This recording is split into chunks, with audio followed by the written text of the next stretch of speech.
My next guest is Robert Haines. He's from the website called popcornreview.com. He's going to explain more about this website and how he reviews the movies and so on. Sure. Here at the Popcorn Review, we review all wide-release movies that come out every week. We post our reviews in sort of a two-person format, kind of like Siskel and Ebert used to do. The difference is we're independent, we're very honest about movies, and we review things as if we were talking to you, like if you said, hey, how was this movie? We don't write, 3-page reviews. We write a paragraph or two. We just summarize it. We're very short to the point. And we also do webcomics to kind of poke fun at everything in Hollywood, celebs, pop culture, entertainment, news, ourselves a lot. So definitely come out, check us out, check out our webcomics and reviews. We update it every week. As new movies and everything come out, we post new webcomics every Friday. And a lot of people check us out, and we'd love to expand our fan base. Well, my name is John Bessire, and our next guests are some artists. And what's your name? I'm Chemix. And my name is Emonic. Could you tell us more about your artwork? Concept designer or concept illustrator. Do a lot of design work and illustration freelance here in the Bay Area. So it jumps between CD covers, as far as comic book covers, doing a lot of paintings, doing a lot of design work. Anything and everything that I could put my art into is basically what I focus on. How about you? I myself do a little bit of graphic design. I've been practicing that a lot lately. I also primarily write. We're working on a book together at the moment, that comic that we're doing independently. He's doing all the illustration for it, and I'm doing all of the scripts. And we plan on releasing the first issue before the end of the year, so pretty excited about that. Is the comic on a website, or are you going to be released on paper? The comic will be printed, and we'll be selling it at cons and hopefully shopping around for publishers. What's the name of the comic? So far, the comic, I don't think we have an official name for it. We just have a teaser name for it, just called Hammer. If anybody else has any other questions or want to check out the work, they can go to emonic.net. Right. You can also look me up on DeviantArt, which is another really good resource site under Emonic 1. Check that out. Be happy to talk to you. So yes, Cobalt 60 was created by my father. If you can get a shot of that, that's in 1959. My father did the first drawing of Cobalt 60. Von Bodie was my father's name, and he did Cheech Wizard for National Lampoon, and did a lot of underground comics with Robert Crumb and Spain Rodriguez and Kim Deitch, and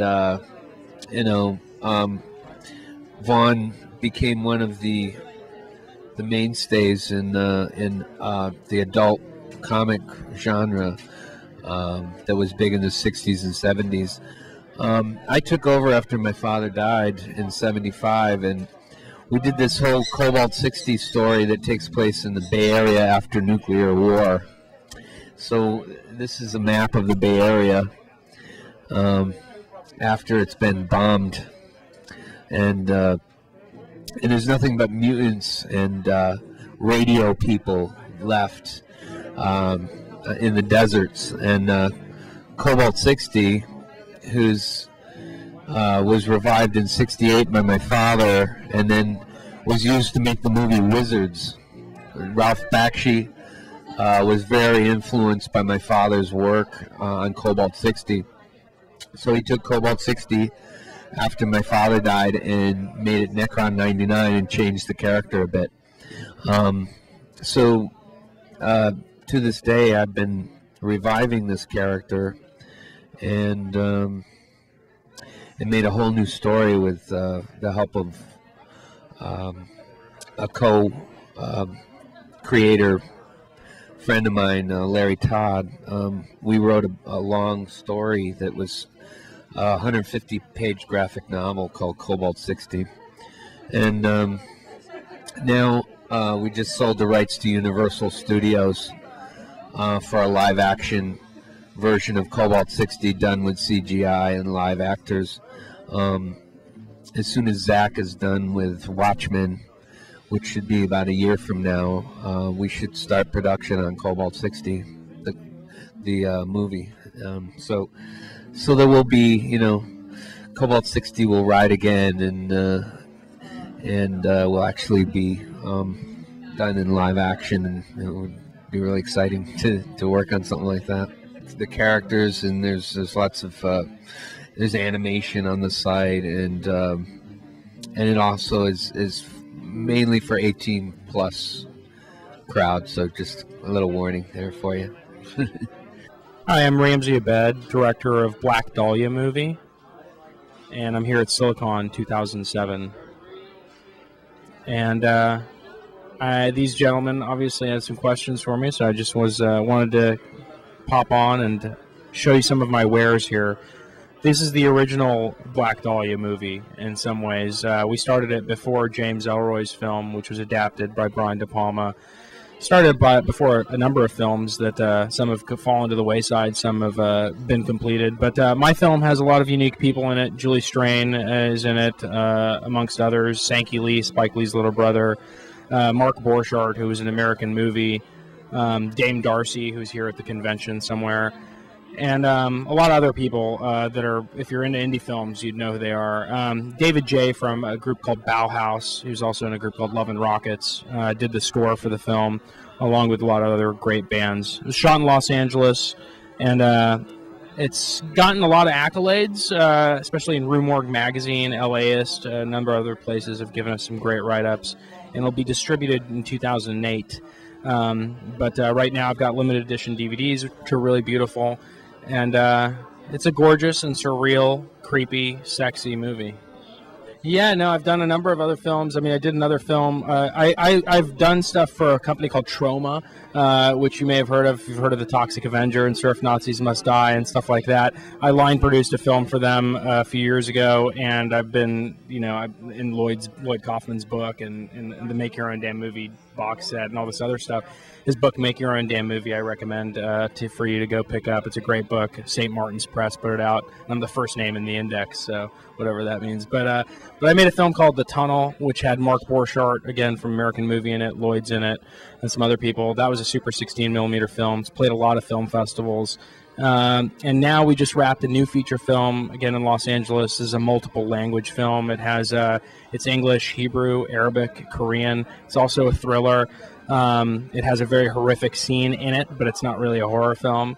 A lot of people compare it to like Slacker or Waking Life in its depth, I guess. But I say it's like Pie meets Magnolia, if you can imagine that, with organ thieves thrown into the mix. But yeah, so I'm constantly pounding stuff out. This movie took me a while to make. Took me technically from concept to completion about 4 years of pain and agony and a lot of money. But yeah, we had a lot. I mean, it's like a roll call of underground and indie people that were involved in the film, and I hope that it gains its cult audience as it rightly deserves. But Masumi Max is hot, as you can see. These guys right here are captivated by the beautiful women. They are truly beautiful and really, really talented actresses. Like I said, Kristen Kerr, the lead actress, is in a movie called Flight of the Living Dead, which just New Line Cinema just put it out. It's out on DVD. Just came out on October 2nd, so I recommend you go pick it up. She was the lead actress in that. And I'm here in San Jose. I've never been in San Jose before. It's really pretty, very quiet, and I like it. And it's very different from Los Angeles, but I love LA also. So California, all you people out there in California, if you've never heard of the Black Dahlia murder case or Elizabeth Short, you should definitely see this film, because unlike all the other films, it is actually about the girl. It's about women. Our tagline is Hollywood Murders Women. And it's a very surreal, very in-your-face movie, but that crosses genres, and hopefully will stay with you through your dreams and into the next world. I just signed one distribution contract with the company, so I haven't seen anything with them for some stuff. We're right now trying to sell the rest of the rights off individually, somewhat region by region. So not yet. I'm still in the red technically on this film. But like I said, I mean, I haven't said this, but I cut 24 versions of this movie with my editor, Wes Pastor, who is an Emmy-nominated editor. He was just nominated for an Emmy for Extreme Makeover Home Edition, which he supervises. Nothing like this movie, this stylistically. But anyway, yeah, so spending money, not making money yet. So thank you guys.